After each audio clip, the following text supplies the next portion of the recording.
حدیث پاک میں یہ لا الہ الا اللہ کے بہت زیادہ فضائل ہیں۔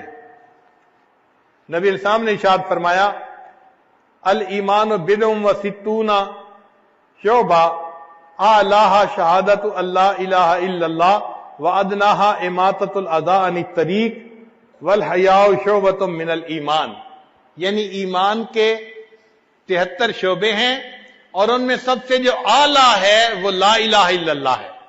تو لا الہ الا اللہ اللہ کے ہاں اتنی اہمیت رکھتا ہے، اس کا ذکر کرنا اللہ کو بہت پسند ہے۔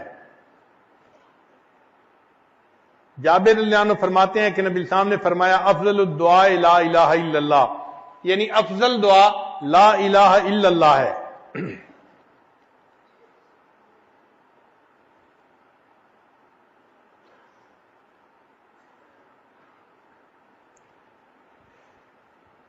چنانچہ قرآن مجید میں ہے کہ اللہ تعالیٰ فرماتے ہیں وَأَلْزَمَهُمْ كَلِمَةَ التَّقْوَى وَكَانُوا أَحَقَّ بِهَا وَأَهْلَهَا، اور اللہ نے ان کو تقوی کے کلمے کے اوپر پکا رکھا اور وہ اس بات کے حقدار تھے اور اہل تھے۔ تو مفسرین نے لکھا کہ اس سے کیا مراد ہے، فرماتے ہیں هِيَ لَا إِلَهَ إِلَّا اللَّهُ مُحَمَّدٌ رسول اللہ، کہ کلمۃ التقوی سے مراد لا الہ الا اللہ محمد رسول اللہ تھا۔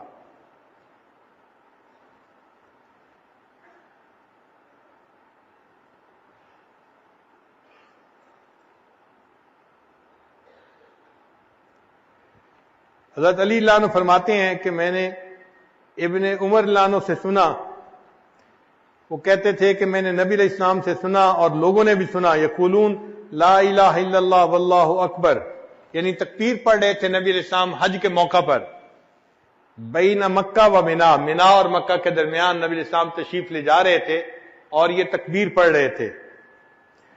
فقال ہیا ہیا، قل تو میں نے پوچھا وما ہیا ہیا، اے اللہ کے حبیب صلی اللہ علیہ وسلم اس سے کیا مراد ہے؟ قال قولہ تعالی وَأَلْزَمَهُمْ كَلِمَةَ التَّقْوَى وَكَانُوا أَحَقَّ بِهَا وَأَهْلَهَا، یعنی لا الہ الا اللہ، اس سے مراد لا الہ الا اللہ ہے۔ ابو ذر اللہ عنہ فرماتے ہیں کہ نبی علیہ السلام نے فرمایا یا رسول اللہ، اے اللہ کے رسول صلی اللہ علیہ وسلم اوصنی، مجھے کوئی وصیت فرما دیجئے۔ قال صلی اللہ علیہ وسلم، نبی علیہ السلام نے ارشاد فرمایا اتق اللہ، اللہ سے ڈرو، وَإِذَا عَمِلْتَ سَيِّئَةً فَأَتْبِعْهَا حَسَنَةً تَمْحُوهَا، اگر تم کوئی برائی کر بیٹھو اس کے بعد نیکی کرو تاکہ نیکی اس برائی کو دھو دے۔ قال قلت یا رسول اللہ، میں نے کہا اے اللہ کے حبیب صلی اللہ علیہ وسلم امن الحسنات لا الہ الا اللہ، کیا لا الہ الا اللہ یہ بھی نیکیوں میں سے ہے؟ قال صلی اللہ علیہ وسلم، نبی صلی اللہ علیہ وسلم نے فرمایا من افضل الحسنات، یہ تو سب سے بہترین نیکی ہے لا الہ الا اللہ پڑھنا۔ تو دیکھیے اللہ کے حبیب صلی اللہ علیہ وسلم لا الہ الا اللہ پڑھنے کو سب سے بہترین نیکی فرما رہے ہیں۔ ابن عباس نے فرماتے ہیں کہ قرآن مجید میں ہے لہو دعوت الحق، اس سے مراد لا الہ الا اللہ ہے۔ اکرمہ رضی اللہ عنہ سے روایت ہے کہ اللہ تعالیٰ نے فرمایا کہ یا ایھا الذین آمنوا اتقوا اللہ وقولوا قولا سدیدا، تو قول سدید سے کیا مراد ہے؟ وہ فرماتے ہیں لا الہ الا اللہ اس سے مراد ہے۔ اور فرماتے ہیں کہ اللہ تعالیٰ نے فرمایا قد افلح من تزکا، تزکا سے کیا مراد ہے؟ وہ فرماتے ہیں من قال لا الہ الا اللہ۔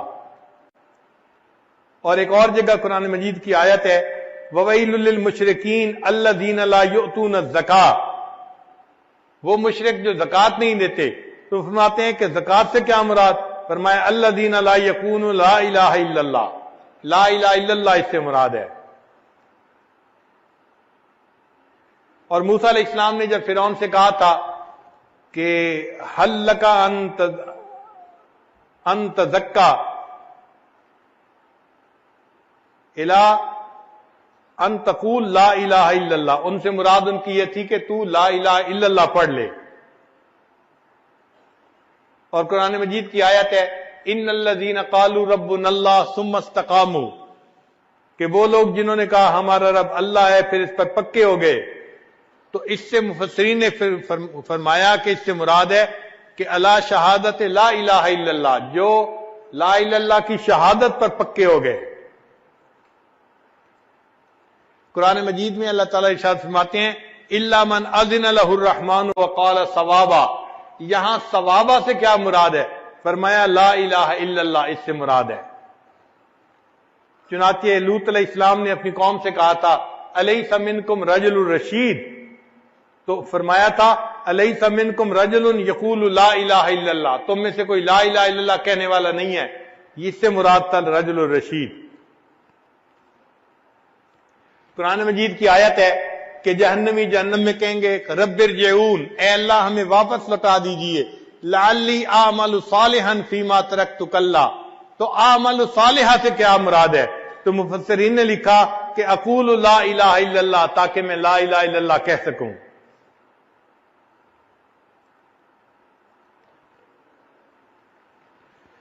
اللہ رب العزت کا ارشاد ہے للذین احسنوا الحسنى، کہ جو لوگ نیکی کریں گے ان کو حسنہ ملے گا۔ اس سے کیا مراد ہے؟ فرمایا کہ جو لوگ کہیں گے لا الہ الا اللہ، الحسنہ سے مراد الجنہ، ان کو جنت ملے گی، وزیادہ، اور زیادہ سے مراد النظر الی وجہ اللہ تبارک و تعالی، اللہ تعالی کا دیدار کرنا۔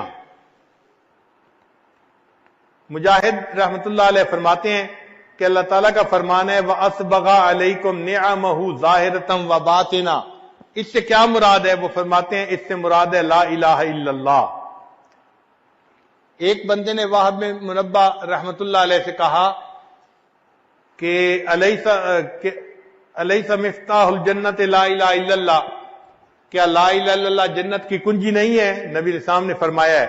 انہوں نے فرمایا بلا ایسا ہی ہے یا ابن اخی، ولیکن لیس من مفتاح الا ولہ اسنان فمن جاء باسنانہ فتح لہ ومن لم یفتح لہ، یعنی چابی کے دندانے بھی ہوتے ہیں، تو نیک اعمال دندانے کی مانند ہیں۔ جس نے کلمہ پڑھ لیا چابی تو مل گئی، لیکن اگر وہ اعمال بھی ٹھیک کر لے گا تو دندانے بھی ٹھیک ہو جائیں گے، تو جنت کا دروازہ کھل جائے گا۔ اور اگر اس نے اعمال ٹھیک نہ کیے تو اس کے ہاتھ میں کنجی تو ہوگی، مگر وہ کنجی جنت کا دروازہ کھول نہیں سکے گی۔ اور ایسا ہوتا ہے دو گاڑیاں ہیں، ایک کی چابی دوسرے کو لگاؤ تو دروازہ نہیں کھلتا، حالانکہ وہ چابی اندر چلی بھی جاتی ہے، اس کے دندانے ٹھیک نہیں ہوتے۔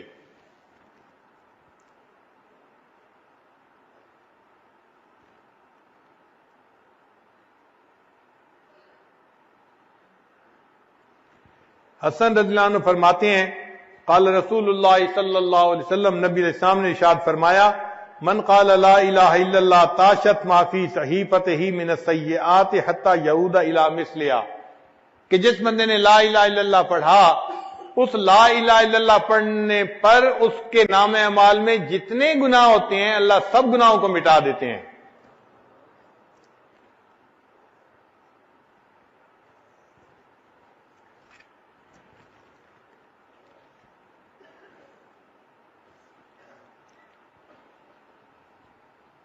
علامہ اقبال نے کیا اچھے اشعار کہے، خودی کا سر نہاں لا الہ الا اللہ، خودی ہے تیغ فساں لا الہ الا اللہ۔ خودی سے مراد کہ انسان ایک اللہ کے سامنے جھکے، جگہ جگہ سر نہ جھکاتا پھرے، اس کو وہ خودی کہتے ہیں کہ انسان مومن غیور ہونا چاہیے، ایک در پر جھکنے والا ہونا چاہیے، جگہ جگہ سر جھکانے والا نہ ہو۔ خودی کا سر نہاں لا الہ الا اللہ، خودی ہے تیغ فساں لا الہ الا اللہ۔ فساں کہتے ہیں جو چیز کو تیز کرنے والے گرائنڈر ہوتا ہے، وہ کہتے ہیں کہ خودی جو ہے یہ تلوار ہے، اور اس تلوار کو جو تیز کرنے والی چیز ہے وہ لا الہ الا اللہ ہے۔ جتنا لا الہ الا اللہ پڑھو گے تمہاری یہ جو خودی ہے نا، اللہ کے سامنے جھکنا ہے کسی اور کے سامنے نہیں، یہ اتنی زیادہ تیز ہو جائے گی۔